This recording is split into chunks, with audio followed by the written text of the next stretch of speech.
Hujambo na karibu kwa mara nyingine tena mtazamaji wa The World News katika kipindi hiki cha ulimwengu wa siasa.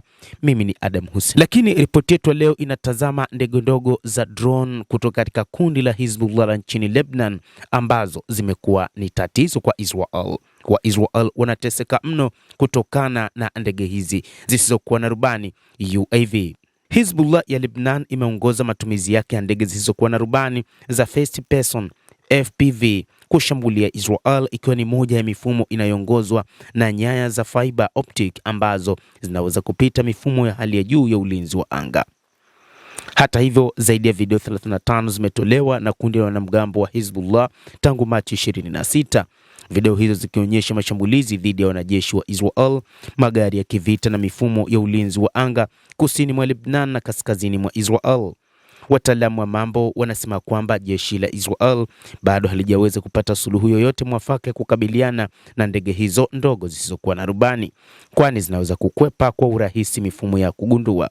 Kulingana na wataalamu, ndege hizo zisizokuwa na rubani zinaweza kujengwa kwa sehemu zinazopatikana kibiashara pamoja na sehemu zinazochapishwa za 3D, na gharama za uzalishaji wake ni chini mno ikilinganishwa na malengo ya gharama kubwa ambayo wanaweza kuharibu.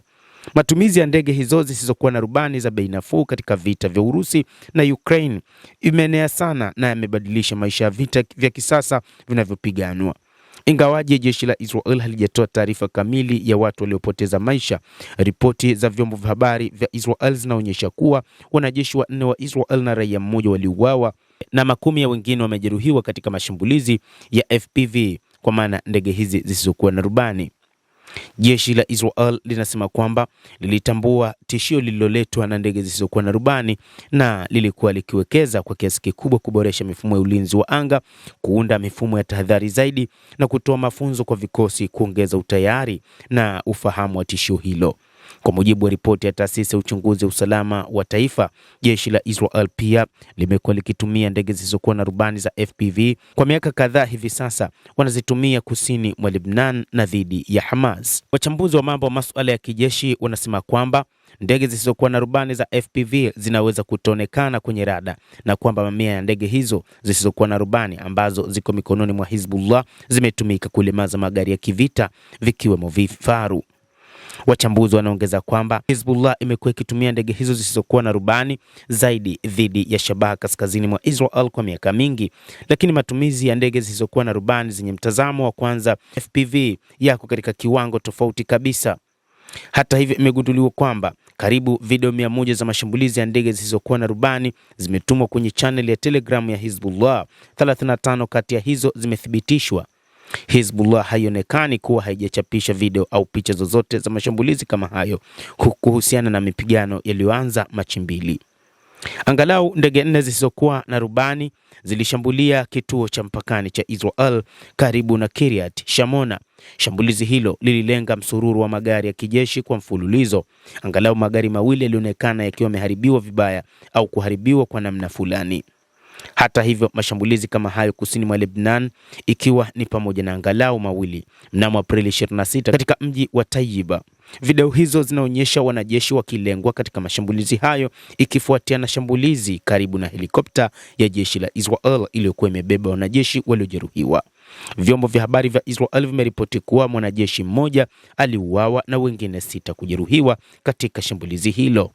Nyingi za ndege hizi zisizokuwa na rubani huongozwa na miunganisho ya cable fiber optic, si mawimbi ya radio au mawimbi mengine ya pasiwaya, hivyo kuzifanya kuwa vigumu kukatiza mifumo ya sasa ya vita vya kielektroniki vya Israel. Wataalamu wanasema kwamba matumizi ya fiber optics yamefanya uwezo wa Israel wa kugundua, kuvuruga na kunasa ndege hizo kutokuwa na ufanisi na kuifanya kuwa ngumu zaidi kuwatafuta waendeshaji wao. Matokeo ya hali hii, wanasema wachambuzi, ni kwamba vikosi vya Israel vinalazimika kusonga kwa uangalifu zaidi, kuimarisha nafasi zao, kutumia hatua za kinga za mwili kama vile vyandarua na vizimba na kuzingatia zaidi kuweka ulinzi wa haraka. Wachambuzi wanasema uwezekano wa kuunganisha ndege hizo zisizokuwa na rubani na sehemu zinazopatikana kibiashara, hasa kutoka nchi kama China, na kwamba gharama za kila ndege isiyokuwa na rubani inakadiriwa kuwa kati ya $300 hadi $500. Basi mtazamaji, hayo ndio tuliokuwa nayo. Ni moja kati ya silaha hatari, ndege zisizokuwa na rubani kutoka kwa Hizbullah, ambayo inadaiwa kwamba ni moja kati ya makundi yanayofadhiliwa na Iran. Endelea kutufuatilia, lakini ni kusihi usisahau kulike, usisahau kucomment, kadhalika kusubscribe channel yetu hii ili upate habari hizi kwa mapana kupitia The World News. Naitwa Adam Hussein.